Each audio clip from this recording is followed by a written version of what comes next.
चलिए एक बार वापस से आप सभी का स्वागत है एमपीजी के 2024 की एमसीक्यू सीरीज़ में। डेली हम इस सीरीज़ में 20 एमसीक्यूज़ को डिस्कस करते हैं और टोटल इस पूरी सीरीज़ में आपके 50 लेक्चर्स होंगे, 50 लेक्चर्स होंगे, जिसमें टोटल 1000 एमसीक्यूज़ को कवर किया जाएगा। तो चलिए आज के पहले हम 20 क्वेश्चंस देखते हैं कि आज के हमारे वो 20 प्रश्न कौन कौन से हैं। निम्नलिखित में से कौन सा जोड़ा बेमेल है, यानी इनमें से कौन सा पेयर गलत है। ज्योतिर्लिंग क्या अमरकंटक में है? उदयगिरी की गुफा यानी उदयगिरी केव्स विदिशा में है? जहाज महल यानी जहाज पैलेस क्या मांडू में है? या भरतरी की गुफाएं उज्जैन में है?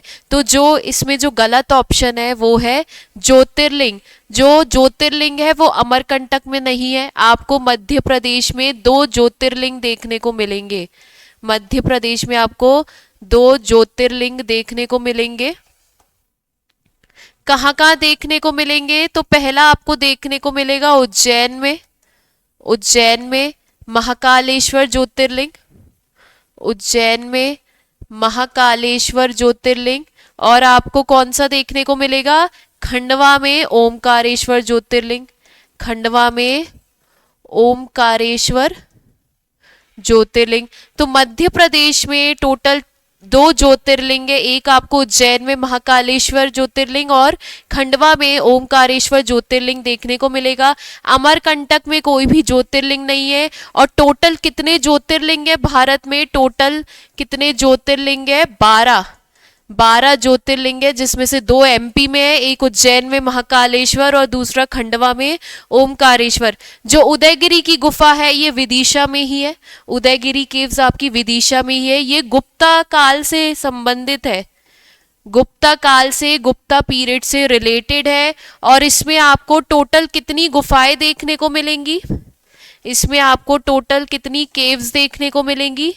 तो टोटल आपको इसमें 20 गुफाएं, 20 केव्स देखने को मिलेगी, जिसमें जो केव नंबर 1 है और केव नंबर 20 केव नंबर 1 और केव नंबर 20 ये दोनों जैन धर्म से संबंधित है। जो आपको उदयगिरी की केव्स देखने को मिलेगी कहाँ पर? विदिशा में। उसमें केव नंबर 1 और केव नंबर 20 दोनों किस धर्म से संबंधित है? जैन धर्म से संबंधित है। और बाकी जो केव नंबर 5 है, जो केव नंबर 5 है उसमें आपको विष्णु जी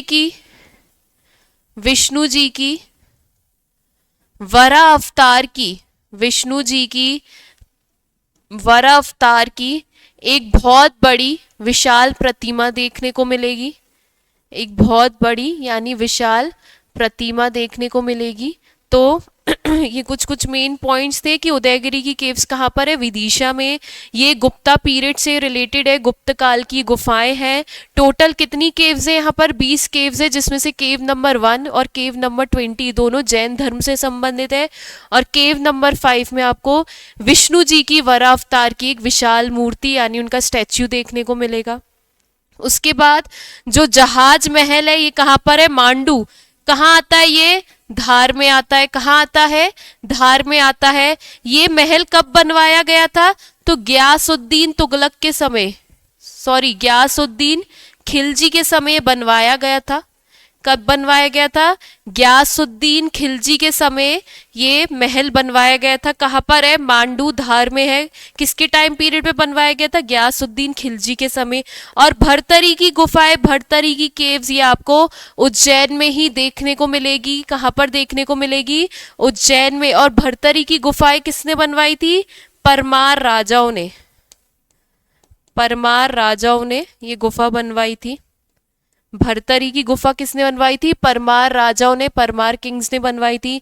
तो हमने क्या देख लिया कि सबसे पहला ऑप्शन दे रखा था ज्योतिर्लिंग, ये जो कि अमरकंटक में नहीं है। मध्य प्रदेश में 2 ज्योतिर्लिंग हमें देखने को मिलेंगे, एक आपको उज्जैन में महाकालेश्वर और दूसरा खंडवा में ओमकारेश्वर। उसके बाद उदयगिरी की गुफाएं, उदयगिरी केव्स कहाँ पर है? विदिशा में। टोटल ये 20 गुफाएं हैं, जिसमें केव नंबर 1 और 20 जैनिज्म यानी जैन धर्म से संबंधित है। और जो केव नंबर 5 है उसमें आपको विष्णु जी की वरा अवतार की मूर्ति देखने को मिलेगी। और ये गुप्ता पीरियड से संबंधित है यानी गुप्त काल की गुफाएं हैं। जहाज महल ये कहाँ पर है? ये मांडू धार में है और ये किसके टाइम पीरियड पर बना था? गयासुद्दीन खिलजी के टाइम पीरियड पर। और भरतरी की गुफा है, ये कहाँ पर है? उज्जैन में। और इन गुफाओं को किसने बनवाया था? परमार वंश के राजाओं ने। इसके बाद नेक्स्ट क्वेश्चन देखें। नेक्स्ट क्वेश्चन है, रामायण कला संग्रहालय मध्य प्रदेश में कहाँ स्थित है? जो रामायण कला संग्रहालय है ये आपको एमपी में, मध्य प्रदेश में कहाँ देखने को मिलेगा? क्या ये ओरछा में है, क्या ये इंदौर में है, या होशंगाबाद में, या फिर सतना में? तो रामायण कला संग्रहालय कहाँ पर है? ये ओरछा में। और ओरछा किस डिस्ट्रिक्ट में आता है, किस जिले में आता है? ओरछा निवाड़ी जिले में आता है। तो रामायण कला संग्रहालय कहाँ पर है? ओरछा में। ओरछा किस जिले में आता है? निवाड़ी में। उसके बाद नेक्स्ट क्वेश्चन देखें। ध्रुपद केंद्र मध्य प्रदेश के किस स्थान पर है? यानी ध्रुपद केंद्र मध्य प्रदेश में आपको ध्रुपद केंद्र कहाँ देखने को मिलेगा? क्या ये जबलपुर में है, या भोपाल में, या इंदौर में, या फिर ग्वालियर में? तो ध्रुपद केंद्र आपको कहाँ देखने को मिलेगा? ये भोपाल में है। और इसे कब स्टैब्लिश किया गया था? इस केंद्र की कब स्थापना की गई थी? तो इसको 1981 में इसको स्टैब्लिश किया गया था। क्या ध्रुपद केंद्र कहाँ पर है? भोपाल में। कब इसकी स्थापना की गई? 1981 में। उसके बाद देखें,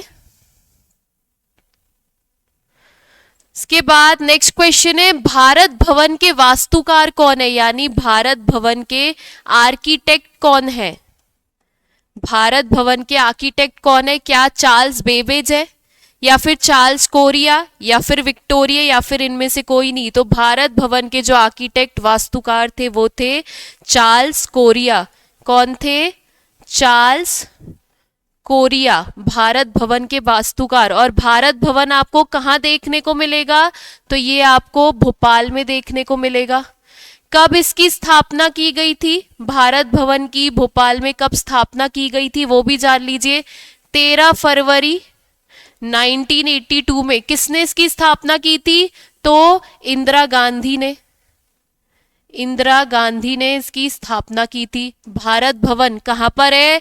भोपाल में। कौन थे भारत भवन के आर्किटेक्ट वास्तुकार? कौन थे? Charles Korea. कब स्थापना हुई? 13 फरवरी 1982 में। किसने स्थापना की थी? किसने इसे स्टैब्लिश किया था? इंदिरा गांधी जी ने। इसके बाद देखें,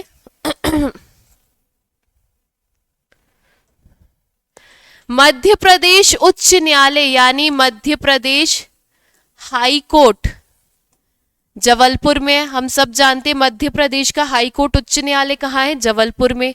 इसके 2 खंडपीठ है, यानी इसकी 2 ब्रांचेस भी है। एक खंडपीठ यानी एक शाखा आपको कहाँ देखने को मिलेगी? इंदौर में। तो आपको बतानी है दूसरी कहाँ पर है, यानी मध्य प्रदेश का हाई कोर्ट कहाँ पर है? जबलपुर में। मध्य प्रदेश का हाई कोर्ट उच्च न्यायालय कहाँ पर है? जबलपुर में। अब मध्य प्रदेश के हाई कोर्ट की 2 ब्रांचेस भी है, 2 ब्रांचेस, 2 खंडपीठ भी है। एक आपने देख ली, एक इंदौर में है। तो दूसरी कहाँ पर थे? दूसरी क्या भोपाल में है, क्या जबलपुर में है, क्या ग्वालियर में है, क्या सागर में है? तो दूसरी कहाँ पर है? दूसरी ग्वालियर में है। दूसरी कहाँ पर है? दूसरी ग्वालियर में है। और इसकी स्थापना कब की गई थी? यानी ये जो दोनों खंडपीठ है इसकी स्थापना कब की गई थी? 28 नवंबर 1968 में। ये डेट आपको पता होनी चाहिए कि मध्य प्रदेश उच्च न्यायालय की जो 2 खंडपीठ है उनकी स्थापना कब करवाई गई थी? 28 नवंबर 1968 में। कहाँ पर? इंदौर और ग्वालियर। मध्य प्रदेश का जो हाई कोर्ट है, जो उच्च न्यायालय जो कि जबलपुर में है, उसकी 2 खंडपीठ है, 2 ब्रांचेस है, एक इंदौर में, एक ग्वालियर में। और इनको कब स्टैब्लिश करवाया गया था? 28 नवंबर 1968 में। एक और खंडपीठ बनाने की मांग उठ रही है, एक और खंडपीठ बनाने की डिमांड यानी मांग उठ रही है। कहां पर? भोपाल में। ये अभी प्रपोज्ड है, प्रस्तावित है, ये अभी प्रपोज्ड है, प्रस्तावित है कि जो मध्य प्रदेश के हाई कोर्ट की एक और खंडपीठ बनवानी चाहिए, जानी चाहिए। कहाँ पर? भोपाल में इसकी डिमांड उठ रही है, मांग उठ रही है। तो ये भी आपको पता होना चाहिए कि तीसरी खंडपीठ कहाँ पे बनवाने का प्रस्ताव किया जा रहा है? भोपाल में। और दो कहाँ पर है ऑलरेडी? इंदौर और ग्वालियर में। कब इसकी स्थापना हुई थी? 28 नवंबर 1968 में। उसके बाद देखें, इसके बाद नेक्स्ट क्वेश्चन है, मध्य प्रदेश के पुराने विधानसभा भवन को किस नाम से जाना जाता है? यानी मध्य प्रदेश की जो ओल्ड लेजिस्लेटिव असेंबली बिल्डिंग को किस नाम से जाना जाता है? मध्य प्रदेश की ओल्ड लेजिस्लेटिव असेंबली बिल्डिंग को क्या भारत भवन के नाम से जाना जाता था, या मिंटो हॉल के नाम से जाना जाता था, या इंदिरा गांधी राष्ट्रीय मानव संग्रहालय के नाम से जाना जाता था, या फिर इनमें से कोई नहीं? तो मध्य प्रदेश का जो पुराना विधानसभा भवन है यानी ओल्ड लेजिस्लेटिव असेंबली की जो बिल्डिंग है उसे मिंटो हॉल के नाम से जाना जाता था। किस नाम से जाना जाता था उसे? मिंटो हॉल के नाम से जाना जाता था। और आज हम इस बिल्डिंग को, इस भवन को किस नाम से जानते हैं? तो प्रेजेंट में, वर्तमान में आज हम इस बिल्डिंग को किस नाम से जानते हैं? तो वो भी आप जानिए, वो है कुशाभाऊ ठाकरे हॉल। कुशाभाऊ ठाकरे हॉल। आज ये जो बिल्डिंग है, जो कि पुरानी विधानसभा जो भवन था यानी ओल्ड लेजिस्लेटिव असेंबली थी, जिसे पहले मिंटो हॉल के नाम से जानते थे, आज हम इसे किस नाम से जानते हैं? कुशाभाऊ ठाकरे हॉल के नाम से जानते हैं। और जो कुशाभाऊ ठाकरे हैं, इनका जन्म कहाँ हुआ था वो भी देख लीजिए। इनका जन्म हुआ था धार जिले में। कुशाभाऊ ठाकरे का जन्म कहाँ हुआ था? धार में। ये एक इंडियन पॉलिटिशियन है, ये एक इंडियन पॉलिटिशियन थे,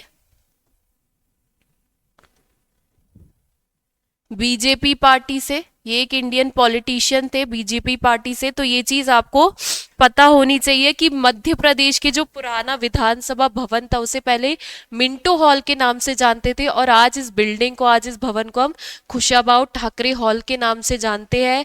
ये जो कुशाभाऊ ठाकरे है, इनका जन्म कहाँ हुआ था? धार जिले में। और ये एक इंडियन पॉलिटिशियन है, यानी एक ये भारतीय राजनीतिज्ञ है। इसके बाद देखिए,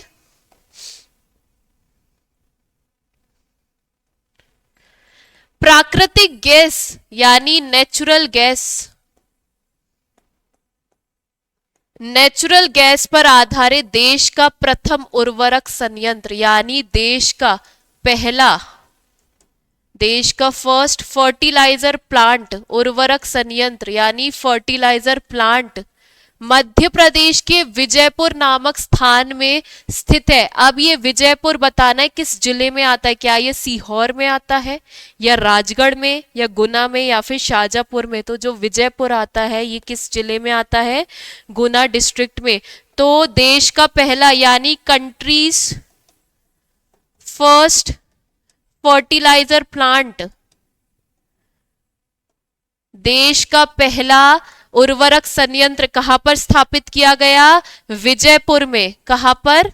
विजयपुर में। और विजयपुर कहां आता है? विजयपुर आता है गुना जिले में, गुना डिस्ट्रिक्ट में। तो ये आपको पता होना चाहिए कि नेचुरल गैस पर आधारित, नेचुरल गैस, प्राकृतिक गैस पर आधारित जो देश का पहला उर्वरक संयंत्र, उसको कहां स्थापित किया गया? विजयपुर, जो कि किस जिले में आता है? गुना जिले में। इसके बाद नेक्स्ट क्वेश्चन देखें,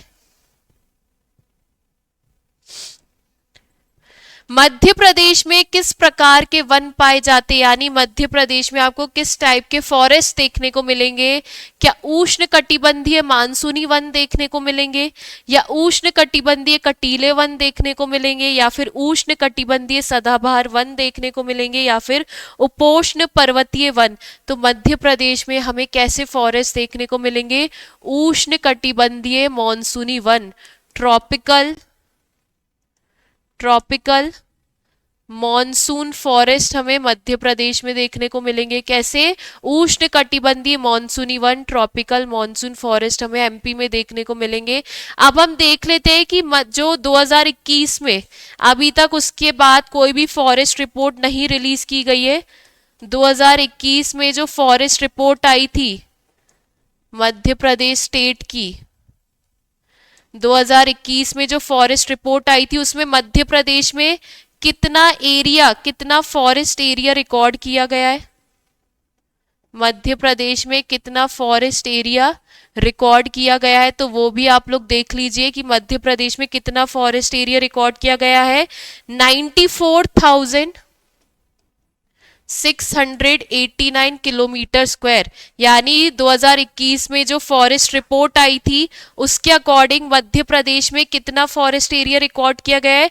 94,689 किलोमीटर। यानी मध्य प्रदेश का टोटल एरिया कितना है? मध्य प्रदेश का जो टोटल एरिया है वो कितना है? 308,245 किलोमीटर स्क्वायर। 308,245 किलोमीटर स्क्वायर में मध्य प्रदेश में कितना आपको फॉरेस्ट एरिया देखने को मिल रहा है? 94,689 किलोमीटर स्क्वायर। यानी 308,245 किलोमीटर स्क्वायर में से 94,689 किलोमीटर स्क्वायर में आपको मध्य प्रदेश में फॉरेस्ट यानी वन देखने को मिलेंगे। और मध्य प्रदेश में कैसे वन देखने को मिलते हैं? उष्ण कटिबंधीय मानसूनी वन देखने को मिलते हैं। इसके बाद देखें, भगोरिया नृत्य किस जनजाति से संबंधित है? यानी भगोरिया डांस कौन सी ट्राइब करती है? क्या वो भील ट्राइब के द्वारा किया जाता है, या फिर गोंड ट्राइब के द्वारा, या कोरकू, या फिर बैगा? तो भगोरिया डांस, भगोरिया नृत्य कौन सी जनजाति करती है? भील जनजाति के द्वारा भगोरिया डांस किया जाता है, भगोरिया नृत्य किया जाता है। और भी भील जनजाति के कुछ अदर ट्राइबल डांस देख लीजिए। भील जनजाति के कुछ अदर ट्राइबल डांस यानी इनके कुछ अन्य आदिवासी नृत्य देख लीजिए, ये भी आपको पता होना चाहिए। जैसे एक तो आपने देख लिया भगोरिया नृत्य करती है, दूसरा गोल गधेड़ू, गोल गधेड़ू। उसके अलावा गौरी, गौरी नृत्य करती है भील जनजाति, कौन सा? गौरी। गौरी के बाद डोहा, डोहा नृत्य करती है भील जनजाति। और बड़वा, और कौन सा? बड़वा नृत्य करती है भील जनजाति। और धूमर, धूमर। तो ये कुछ और अदर ट्राइबल डांस है, अन्य आदिवासी नृत्य जो कि भील जनजाति द्वारा ही किए जाते हैं। गोल गधेड़ू, गौरी, डोहा, बड़वा और धूमर और भगोरिया नृत्य, ये सारे जो आपको ट्राइबल डांस देख रहे हैं किस जनजाति के द्वारा किए जाते हैं? भील जनजाति के द्वारा। इसके बाद नेक्स्ट क्वेश्चन देखें,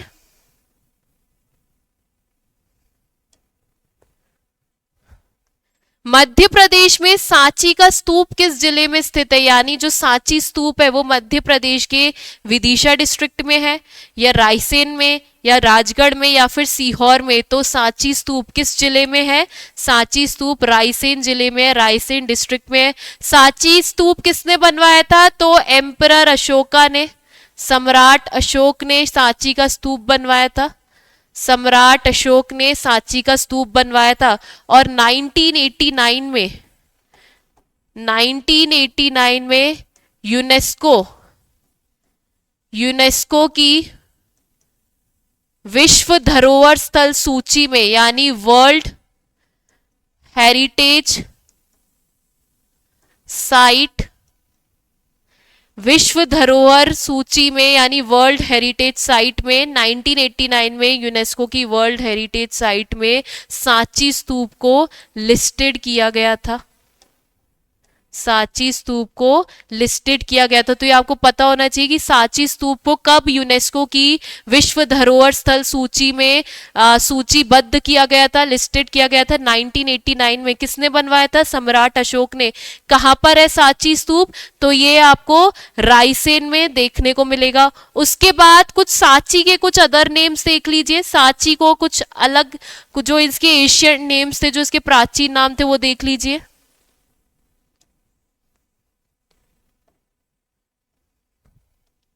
सांची के जो प्राचीन नाम थे यानी एंशियंट नेम्स थे वो देख लीजिए। तो वो है काकनाय।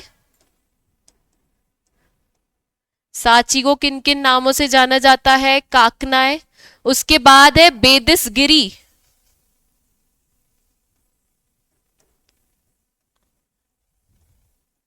बेदिसगिरी, ये सारे सांची के ही नाम है, बेदिसगिरी। और चैत्यगिरी।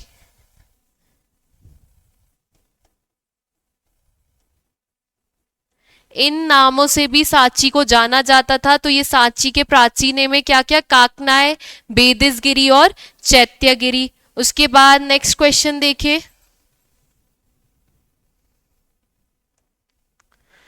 8वीं से 12वीं शताब्दी के मध्य चंदेलों द्वारा खजुराहो में निर्मित 85 मंदिर, 85 टेम्पल्स में से अब कितने मंदिर बचे हुए हैं? यानी 8 to 12 सेंचुरी के बीच में चंदेल शासकों ने, चंदेल रूलर्स ने खजुराहो में 85 टेम्पल्स कंस्ट्रक्ट करवाए थे। उनमें से अब प्रेजेंट में कितने टेम्पल्स, कितने मंदिर बचे हुए हैं? क्या 13 मंदिर बचे हुए हैं, या 16, या 25, या फिर 29, 29?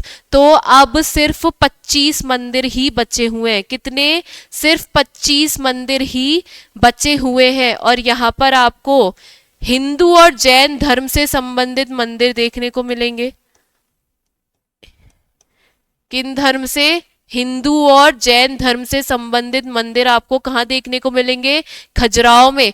किसने ये मंदिर कंस्ट्रक्ट करवाए? चंदेल वंश के शासकों ने, चंदेल रूलर्स ने। और खजुराहो कहां आता है? छतरपुर डिस्ट्रिक्ट में।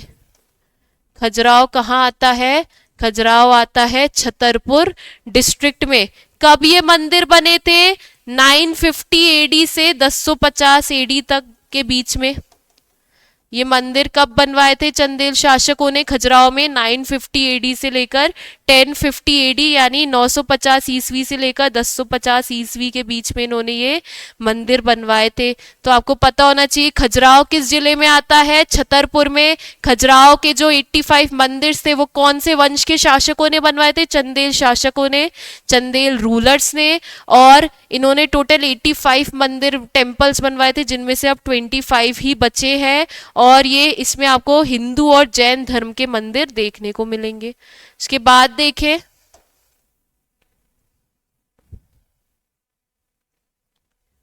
मध्य प्रदेश में मंडीदीप औद्योगिक क्षेत्र, जो मंडीदीप है ये एक इंडस्ट्रियल डेवलपमेंट सेंटर है।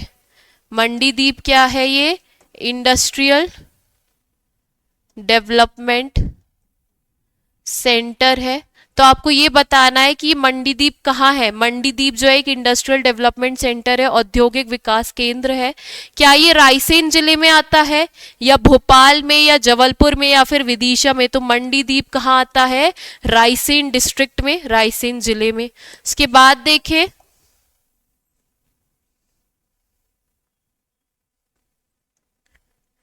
देश में सफेद शेर, व्हाइट लायन, देश में सफेद शेर, व्हाइट लायन मध्य प्रदेश के किस राष्ट्रीय उद्यान में, किस नेशनल पार्क में पाए जाते? यानी मध्य प्रदेश के किस नेशनल पार्क में व्हाइट लायन, सफेद शेर देखने को मिलेंगे? क्या पेंच राष्ट्रीय उद्यान में, पेंच नेशनल पार्क में, या फिर बांधवगढ़ राष्ट्रीय उद्यान, बांधवगढ़ नेशनल पार्क में, या कांकेर राष्ट्रीय उद्यान, कांकेर नेशनल पार्क में, या फिर माधव राष्ट्रीय उद्यान, माधव नेशनल पार्क में?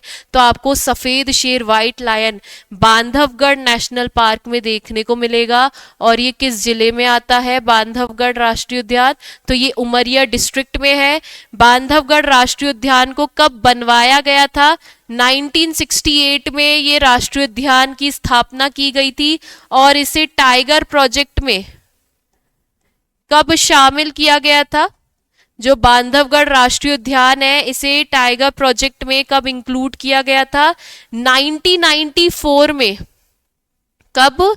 1994 में। और बांधवगढ़ राष्ट्रीय उद्यान को, बांधवगढ़ नेशनल पार्क को मदरलैंड ऑफ व्हाइट लायन भी कहा जाता है। मदरलैंड ऑफ व्हाइट लायन भी कहा जाता है, यानी सफेद शेरों की मातृभूमि भी कहा जाता है। तो आपसे पूछ लिया जाएगा मध्य प्रदेश के किस राष्ट्रीय उद्यान को सफेद शेरों की मातृभूमि यानी मदरलैंड ऑफ व्हाइट लायन कहा जाता है? बांधवगढ़ राष्ट्रीय उद्यान को कहां पर है? उमरिया डिस्ट्रिक्ट में। कब इसको इस नेशनल पार्क की कब स्थापना हुई थी? 1968 में। और इसे टाइगर प्रोजेक्ट में कब शामिल किया गया था? 1994 में। तो ये कुछ पॉइंट्स है जो कि आपको पता होना चाहिए। उसके बाद नेक्स्ट क्वेश्चन देखिए।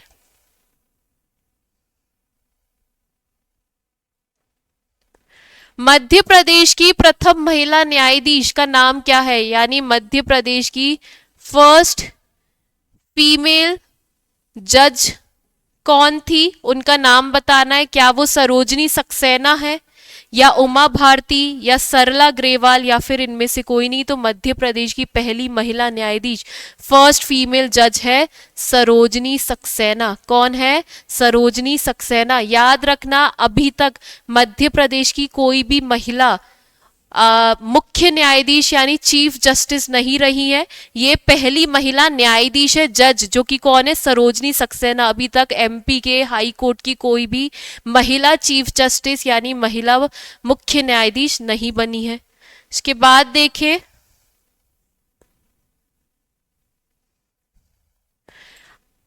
अहिराई लोक नृत्य किस जनजाति से संबंधित है?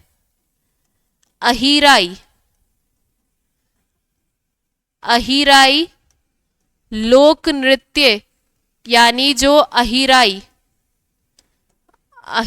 फोक डांस किस ट्राइब से, किस जनजाति से संबंधित है? क्या भारिया जनजाति से संबंधित है, या सहरिया जनजाति से, या बैगा जनजाति से, या फिर भील जनजाति से, भील ट्राइब से? जो अहिराई लोक नृत्य है यानी अहिराई फोक डांस है, ये भारिया जनजाति से संबंधित है। किससे? भारिया जनजाति से, भारिया ट्राइब से। जो भारिया जनजाति के जो लोग हैं, वो जो आपके जो डांस है, जिनके नाम है, इनके एक बार हम नाम देख लेते हैं कि कर्मा और सैला नृत्य को भारिया ट्राइब, कर्मा और सैला नृत्य को भारिया ट्राइब किस नाम से जानती है? अहिराई लोक नृत्य से। समझ आया सबको कि जो भारिया ट्राइब, भारिया जनजाति के जो लोग हैं, वो लोग कर्मा और सैला नृत्य को किस नाम से पुकारते हैं? अहिराई लोक नृत्य, अहिराई फोक डांस के नाम से। और भी इनके कुछ अदर फोक डांस देख लीजिए भारिया ट्राइब के, और भी आप लोग इनके कुछ अदर फोक डांस, अदर लोक नृत्य देख लीजिए। किसके? भारिया जनजाति के, जैसे सेतम और भड़म, ये दोनों भारिया जनजाति के लोक नृत्य है, फोक डांस है। क्या नाम है इनके? सेतम और भड़म। और जो भारिया जनजाति है, ये सबसे ज्यादा पिछड़ी जनजाति है, सबसे ज्यादा पिछड़ी जनजाति है, यानी ये आपके प्रिमिटिव, वल्नरेबल ट्राइबल ग्रुप्स में आती है, पीवीटीजी ग्रुप में आती है, प्रिमिटिव वल्नरेबल ट्राइबल ग्रुप में आती है। जो भारिया जनजाति है, ये छिंदवाड़ा जिले के तामिया क्षेत्र के पातालकोट में रहती है, और सबसे ज्यादा पिछड़ी, सबसे ज्यादा बैकवर्ड ट्राइब है। कौन सी? भारिया जनजाति। कौन से नृत्य करती है? सैतम, भड़म। और ये कर्मा और सैला नृत्य वो क्या कहती है? अहिराई नृत्य कहती है। इसके बाद देखें, इसके बाद नेक्स्ट क्वेश्चन है, मध्य प्रदेश में प्रथम बाघ संरक्षण परियोजना, यानी मध्य प्रदेश में first tiger conservation project, Madhya Pradesh में फर्स्ट टाइगर कंजर्वेशन प्रोजेक्ट कब और कहां से शुरू हुई थी, यानी मध्य प्रदेश में पहली बाघ संरक्षण परियोजना कब और कहां से? क्या 1974 में कान्हा-किसली राष्ट्रीय उद्यान से, 1975 में पन्ना नेशनल पार्क से, 1977 में सतपुड़ा नेशनल पार्क से, या फिर 1974 में पेंच नेशनल पार्क से? तो मध्य प्रदेश में पहली टाइगर कंजर्वेशन प्रोजेक्ट चालू हुआ था 1974 में कान्हा-किसली नेशनल पार्क से। और ये आपको किस जिले में देखने को मिलेगा कान्हा-किसली नेशनल पार्क? तो ये आपको बालाघाट और मंडला डिस्ट्रिक्ट में देखने को मिलेगा। कान्हा-किसली राष्ट्रीय उद्यान आपको कहाँ देखने को मिलेगा? बालाघाट और मंडला डिस्ट्रिक्ट में। ये राष्ट्रीय उद्यान नेशनल पार्क बनने से पहले, राष्ट्रीय उद्यान बनने से पहले 1933 में एक सेंचुरी थी, अभ्यारण्य था। 1933 में एक सेंचुरी अभ्यारण्य था। उसके बाद 1955 में 1955 में से नेशनल पार्क यानी राष्ट्रीय उद्यान का स्टेटस प्राप्त हुआ था किसे? कान्हा-किसली नेशनल पार्क को। और 1973 में यहाँ पर जो है टाइगर प्रोजेक्ट, 1973 में इसे टाइगर प्रोजेक्ट में इंक्लूड किया गया था, टाइगर प्रोजेक्ट में शामिल किया गया था, इंक्लूड किया गया था। और 1974 से ये प्रोजेक्ट यहाँ पर अप्लाई हुआ था। कहाँ पर? कान्हा-किसली नेशनल पार्क में। तो समझ आया कि 1933 में ये एक सेंचुरी थी, एक अभ्यारण्य था। फिर 1955 में इसे राष्ट्रीय उद्यान नेशनल पार्क का स्टेटस मिला और ये मध्य प्रदेश का पहला और सबसे बड़ा नेशनल पार्क है। 1973 में से टाइगर प्रोजेक्ट में शामिल किया गया और 1974 में यहाँ पर ये परियोजना लागू कर दी गई थी, इम्प्लीमेंट कर दी गई थी। और ये आपको कहाँ देखने को मिलेगा? बालाघाट और मंडला जिले के बीच में। इसके बाद नेक्स्ट क्वेश्चन देखें।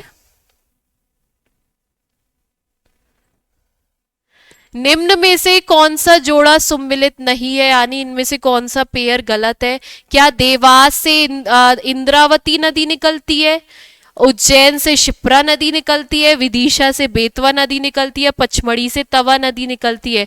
तो उज्जैन से शिप्रा नदी फ्लो होती है, शिप्रा नदी निकलती है, विदिशा से भी बेतवा नदी फ्लो होती है, पचमढ़ी से भी तवा नदी फ्लो होती है, लेकिन देवास से इंद्रावती नदी नहीं फ्लो होती। इसलिए ये जो पेयर है गलत हो जाएगा।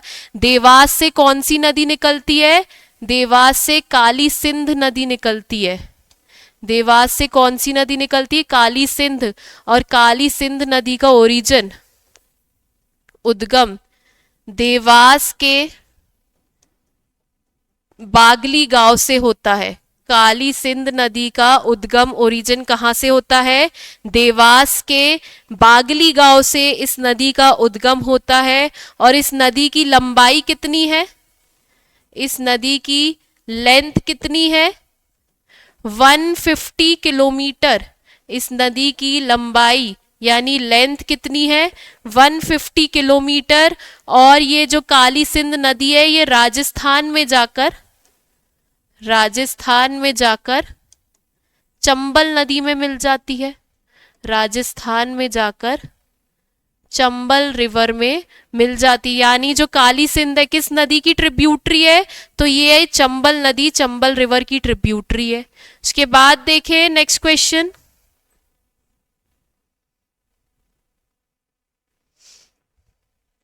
भारत का एकमात्र दक्षिण मुखी शिवलिंग कहाँ स्थित है? यानी इंडिया का एकमात्र साउथ फेस्ड शिवलिंग साउथ फेस्ड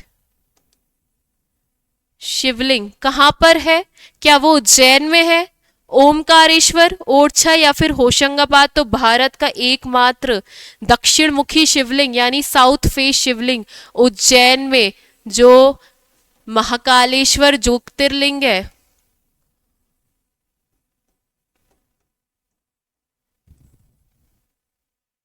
महाकालेश्वर ज्योतिर्लिंग ये एकमात्र ऐसी ज्योतिर्लिंग है जो कि दक्षिण मुखी है, यानी साउथ फेस्ड है। तो ये आपको पता होना चाहिए। टोटल 12 ज्योतिर्लिंग है जिसमें से एकमात्र ज्योतिर्लिंग है जो कि दक्षिण मुखी है, साउथ फेस्ड है। कौन सी? महाकालेश्वर ज्योतिर्लिंग। कहाँ पर है ये? उज्जैन में है। उसके बाद देखिए, इसके बाद नेक्स्ट क्वेश्चन है, निम्न में से कौन सा जोड़ा बेमेल है, यानी इनमें से कौन सा पेयर गलत है? राजघाट बांध बेतवा नदी पर है, गांधी सागर बांध क्या चंबल नदी पर है, बारना बांध क्या नर्मदा नदी पर है, और बाण सागर बांध क्या सोन नदी पर है? तो जो राजघाट बांध है ये बेतवा नदी पर ही है, गांधी सागर बांध ये भी चंबल नदी पर है, और बाण सागर बांध यानी बाण सागर डैम ये भी सोन नदी पर है। लेकिन जो बारना बांध है ये नर्मदा नदी पर नहीं, ये किस नदी पर है? ये बारना नदी पर ही है। जो बारना बांध है, बारना डैम है, ये किस नदी पर है? बारना नदी पर। और इस डैम से, इस बांध से, इस डैम से किस जिले को लाभान्वित होता है? किस जिले को लाभान्वित होता है, यानी कौन सा बेनिफिशियल डिस्ट्रिक्ट है? तो वो है रायसेन। रायसेन जिले को इस बांध से लाभान्वित यानी बेनिफिशियल डिस्ट्रिक्ट में आ जाता है। कौन सा जिला? रायसेन आ जाता है। तो बारना बांध किस नदी पर है? बारना नदी पर। उसके बाद आज का लास्ट क्वेश्चन देखें, खजुराहो के विष्णु मंदिर की स्थापना किसने की थी? यानी जो खजुराहो में जो विष्णु टेम्पल है उसकी स्थापना समुद्रगुप्त ने की थी, या विक्रमादित्य ने, या फिर यशोवर्मन चंदेल ने, या इनमें से कोई नहीं। तो हम सब ने अभी देखा था कि खजुराहो में जो टेम्पल्स थे वो चंदेल वंश के शासकों ने, चंदेल वंश के रूलर्स ने ही वहां पर कंस्ट्रक्ट करवाए थे। और विष्णु मंदिर किसने बनवाया था? यशोवर्मन चंदेल ने। इनको लक्ष्मण वर्मन भी कहा जाता है, इनको लक्ष्मण वर्मन के नाम से भी जाना जाता है। किसे? यशोवर्मन को। और यहाँ पर इन्होंने बैकुंठ की मूर्ति